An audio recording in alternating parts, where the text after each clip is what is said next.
All right. Hello, everybody.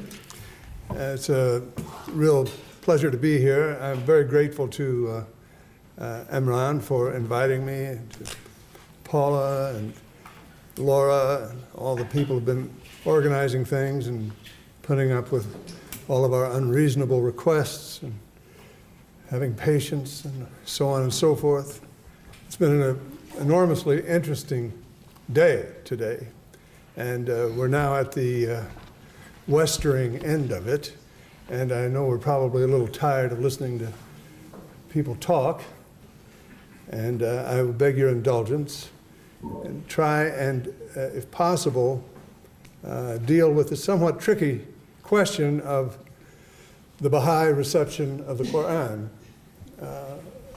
To be clear from the beginning, the Baha'is are inspired very much by the Qur'an, and if we were to isolate 2 or 3 Quranic themes that form part of the Baha'i da'wah, if you like, or kerygma, or summons, or proclamation, it would be, of course, that there is one God, that there is one humanity, and that there is one religion.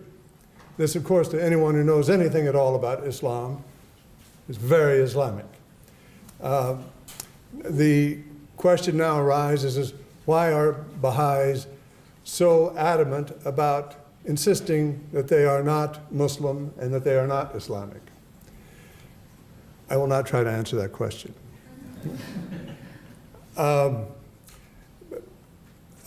Maybe at the end we can ponder it a little bit, but for the moment I would like to speak about the way in which the Qur'an informs the Baha'i message, how important the Qur'an is to the Baha'i scriptures, and then have time for discussion.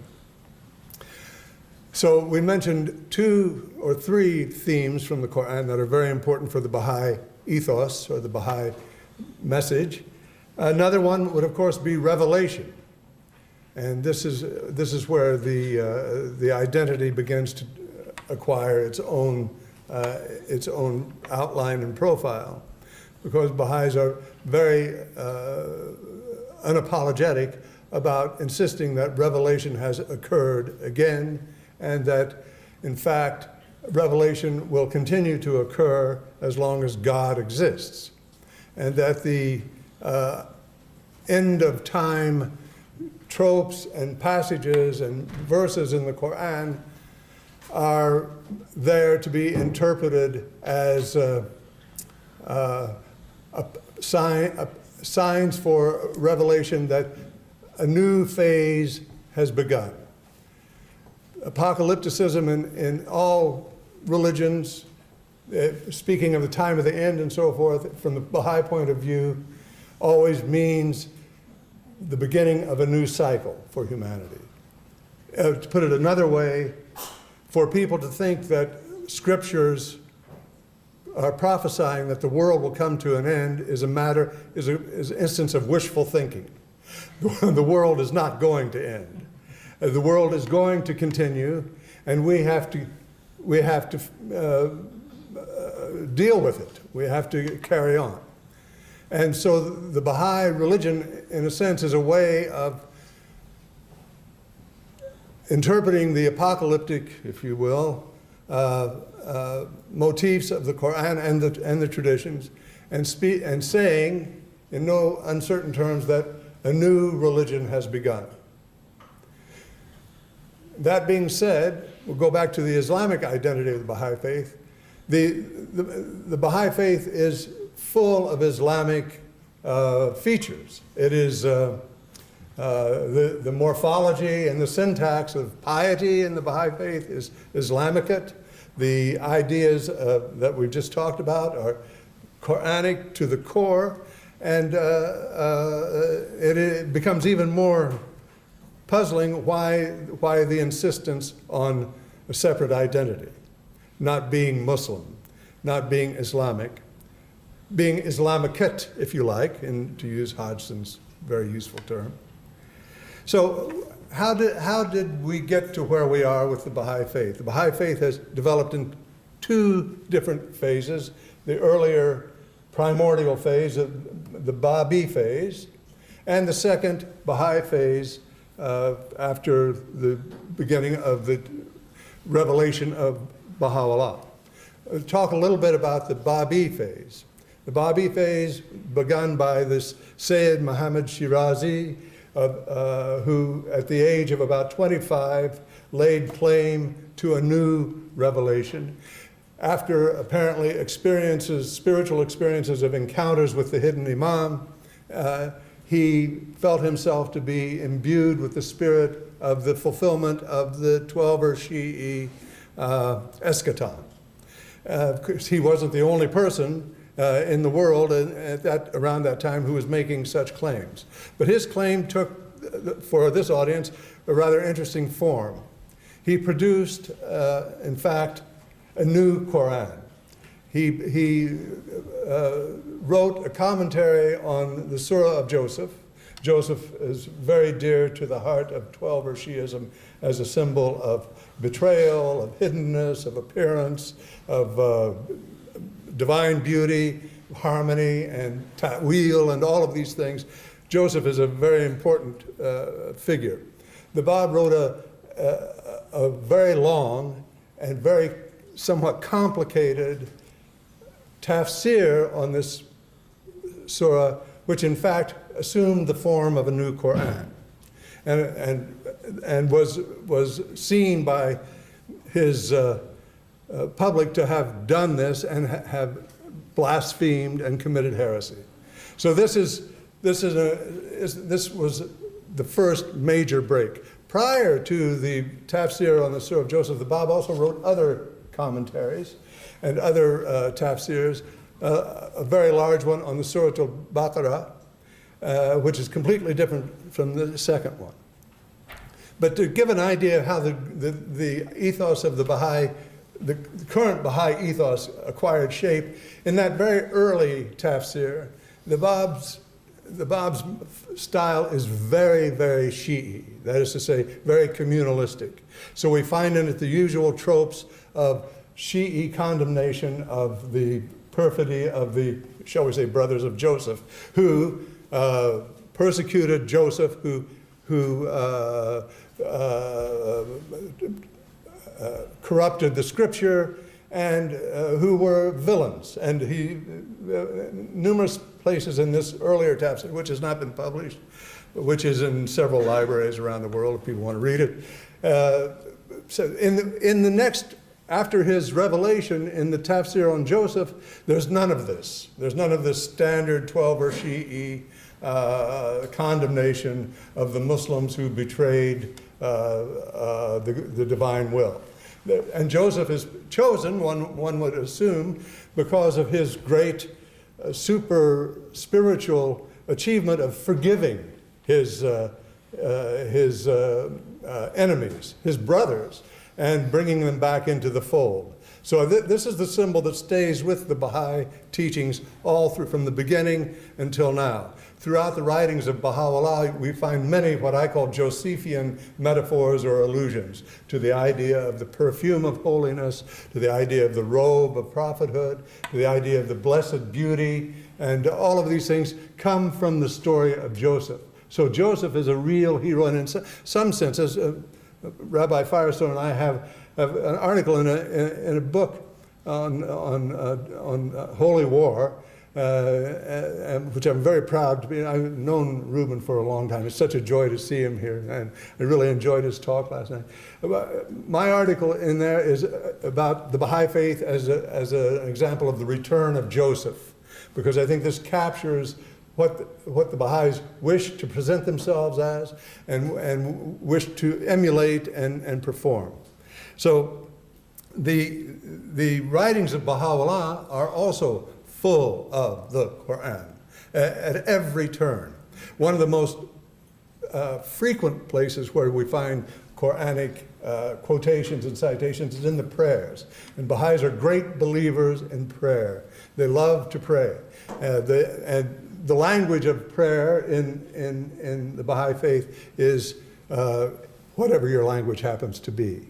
The language of revelation, of course, is Arabic and Persian, but that these things are translated into other language doesn't lessen their revelational value, so that prayers can be offered in any language.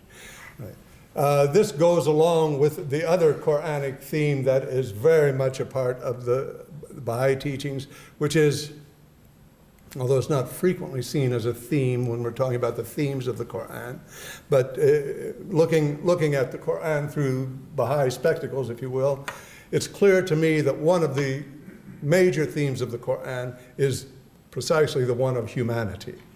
The idea of, humanity has been mentioned in other scriptures before the Qur'an, but not to the extent. Now, it is a major concern of God, of the revelation, and it's a humanity that is not restricted. It's not the Arabs, it's not the Persians, it's all of humanity.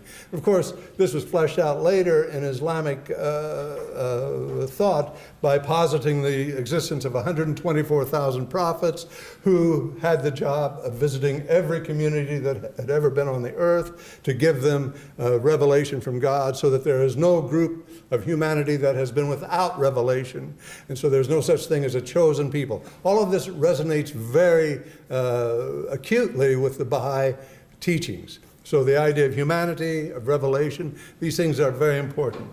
I see that the time is swimming by very quickly. I have a few verses here that also constitute what seems to me to come. Remember, this is Todd Lawson speaking. This is not an official Baha'i statement about the way the Qur'an functions in the Baha'i community. This is poor me talking, all right? So poor me would like to read to you just a few Quranic verses that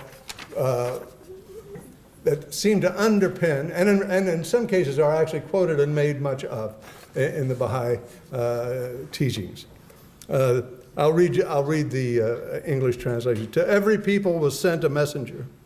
When their messenger comes before them, the matter will be judged between them. So that every group has had a messenger. And then we sent not a messenger except to teach in the language of the people. This also is something that is a very important principle. It seems very self-evident, but it's rather an advanced idea about how revelation occurs, that revelation must be understood. Third, when thy Lord drew forth from the children of Adam from their loins, this is 7:172, and made them testify concerning themselves and asking them, am I not your Lord?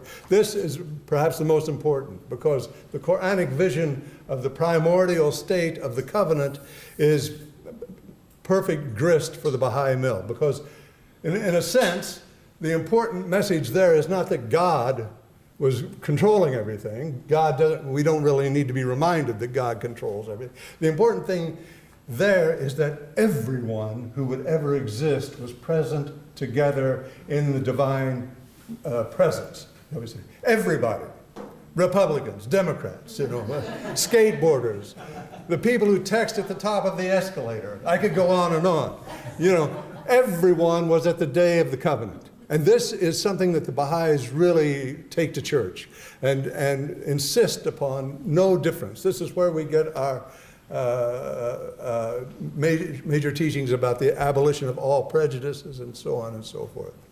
So I see that I have come to the 15-minute spot, so thanks. In 2006, the Egyptian Baha'is were evacuated from Armenia and some parts in Upper Egypt by the Egyptian Sunni fanatics.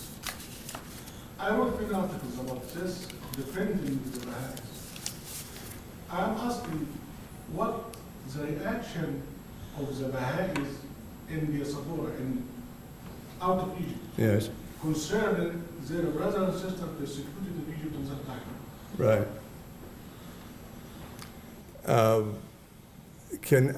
I couldn't hear every word that was said. I'm sorry.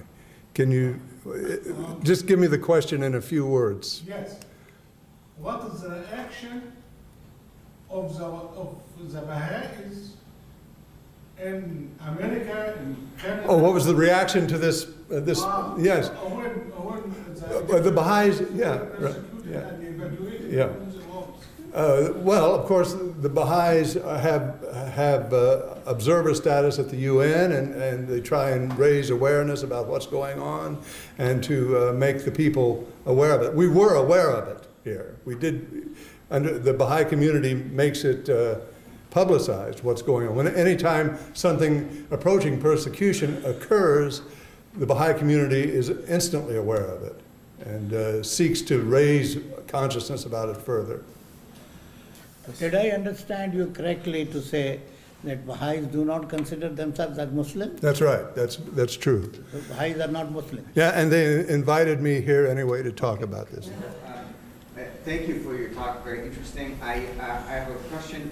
I think I heard you say that Muhammad Shirazi's tafsir assumes a form of the new Qur'an. That's right, yeah. I'd just like you to try to flesh that out. Yes, I'd be happy to. How, what form, Yeah. what's the authority from Yeah. the traditional? Yeah. Thanks very much, Ruben. In Shiism, in Twelver Shiism, of course, there are many conflicting traditions about what the Messiah, what the Imam will have and be about when he arrives. But one that's rather robust is that he will have the true Qur'an when he returns. Right now, this document or this work that the Bab composed, the Bab, quite apart from being a Messiah and a divine messenger, the Bab was extremely intelligent. It's hard for me to think that he thought this was the real hidden text, Mus'haf of Ali that had been hidden with the hidden Imam all of these years. This was a symbolic act in which he demonstrated what the new focus of the new cycle should be. So the document, the work, the Tafsir Surat Yusuf, has 112 chapters. Each chapter has 42 verses to the number of Bala, by the way, and the response to the covenantal question, "Am I not your Lord?" So it's structured in this way, and it's largely composed of Quranic verses that he paraphrases and makes to be concerned with the zuhur, with the appearance of the hidden Imam. In this work, it's very ambiguous. There are several voices at play. There's God's voice, there's the voice of the hidden Imam, there's the voice of Muhammad Ali Muhammad Shirazi, and there's the voice of the Bab. And they all mix together. But it's a proclamatory work, and it has disconnected letters at the top. It has a place of revelation on the side. It has each verse has a title. I'll show you this. You can pass this around if you like. It is interesting. I wrote an article comparing it with Ulysses, because it deals with the Qur'an in the same way that Joyce's Ulysses deals with the epic of Homer. But Yeah. I want to follow, I just want, Yeah. I think, sort of hone it in a little more. Okay. So, Joyce is not claiming to be the Spirit of God. Right. Paul, on the other hand, did have, was understood as having the Spirit of God working through him and his work. Okay. That's what I'm interested in. Yes. Not the structure of the production, because I could produce Oh, okay. something Yeah. that would have some kind of similarity to the Quran or to the Torah or something. What's Yes. the essential? The essential connection is that I have received this document from the hidden Imam. That's the pious fiction. I have received this from the hidden Imam. But it's clear there are even stories about people watching him write it. So it's a metaphorical Yes. idea, but it's connected to the hidden Imam Is there a nonetheless. discussion of a spirit, a ruh Allah, or some kind of essential Oh, absolutely. message? Yes, absolutely. With every breath. It's extremely incandescent with this kind of language. Yeah. Yeah. Todd, is it used, is it any other scripture used? Is it in the way scripture's used in the other Abrahamic traditions? Like, is it recited? Is it memorized? Is it read every month, a certain passage? Or how does it? That particular work has not been completely translated. There are translations here and there.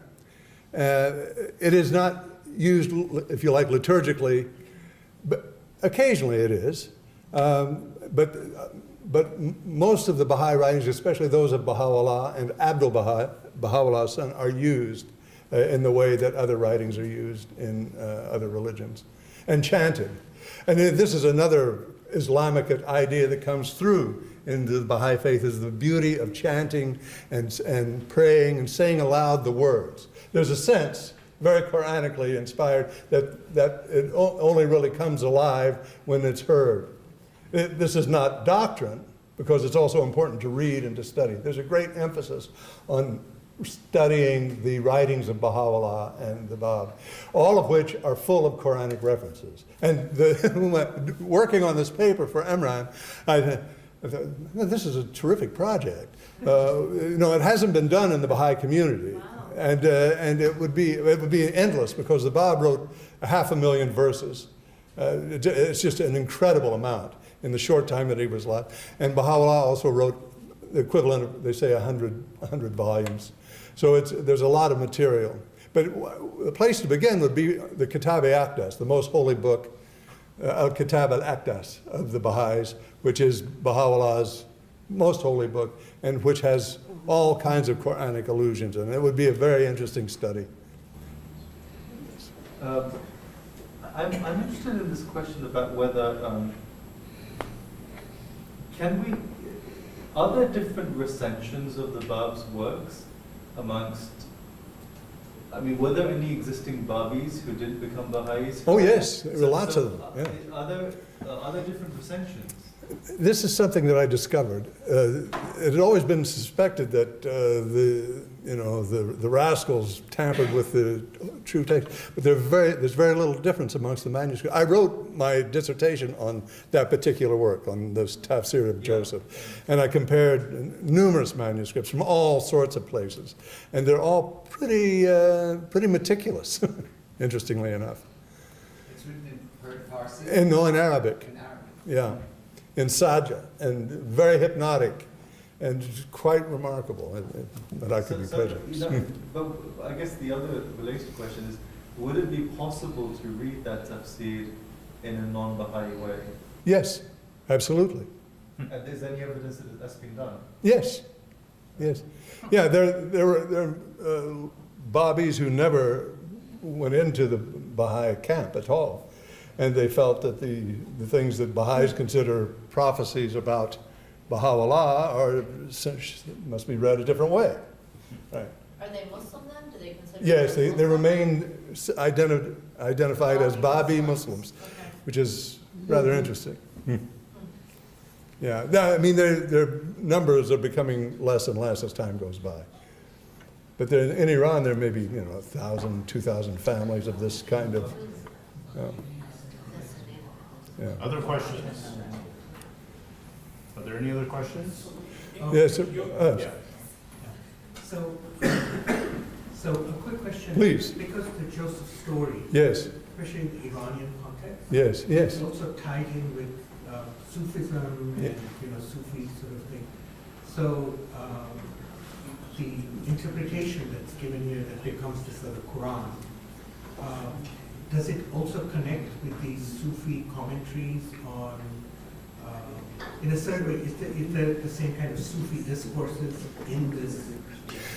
This is a terrific question. People who are schooled in Islamic studies and Islamic thought cannot read a word of Baha'i scripture without smelling Sufism. But this is the way it is with Persian. Every Persian is a mystic and a poet, and probably a cook. But this is just the way it is. So it's redolent with tasawwuf, and irfan, of course, is a specifically distinctive later Safavid Iranian invention, which is very, not even imported. It just comes in to the Baha'i writings. Yeah. So the reason I ask is because, in India, the Mughal Emperor Akbar. Yes. Is very often accused of starting his own religion. Yes. And he was but, he had this very mystical, ecumenical kind of vision of Indeed. Islam. Yeah. And Sulah Akbar. He Yeah. saw himself as Muslim. Yes, But he indeed. was declared by others to be non-Muslim. That's- Maybe some of the ulama in the courts were very unhappy with it. Right. But I think, I'm just wondering whether some of the roots of this coming actually to this tension Yeah. between the mystical and the legalistic. Yeah. And people sort of looking at this, okay, this is just, No, it's very interesting. I think what they didn't like about the Bab was that he was a merchant. He wasn't an alim. He was, who's this young kid to make all of these claims and to pretend to be able to write Quranic, Arabic, and all the rest of it? He was chutzpah. That was what it was all about. They just were incensed by what they perceived to be arrogance. And then later, it got worse and worse. And so the Baha'is and the Babis began to be persecuted and hunted down in Iran. And in fact, this is still the case in some instances. So it's not just the tension between the mystical and the legislative, because I think it has to do with the unapologetic claim that there is a new revelation. Because another one of the important verses that the Bab and Baha'u'llah and everyone quotes is, if all the trees were pen and all the seas were ink, and this to 7 times, they would not be adequate to recording the words of God, which are endless. So this is the point, yeah. That revelation will always continue. One last question. As you said that you don't claim yourself as Muslim, so No, I said that the Baha'is don't claim themselves as Muslim. Yeah. so is Baha'i is an independent religion, and is there any claim of prophethood in Baha'i religion? Prophethood? Yeah.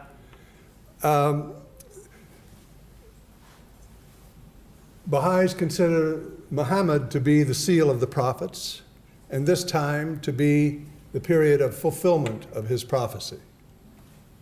This is the way it's understood. There is divine revelation now, but the idea of foretelling a future world, Muhammad, upon whom be peace, was the last of the prophets. And there's no prophet after that. That's right. The term, but I don't want to be disingenuous. Baha'u'llah claims to have revelation and claims to be of the same substance as the prophet, but his station is as mazhar ilahi, divine manifestation. Manifestation where divinity shines forth. Thank you very much. Yeah, thank you so much.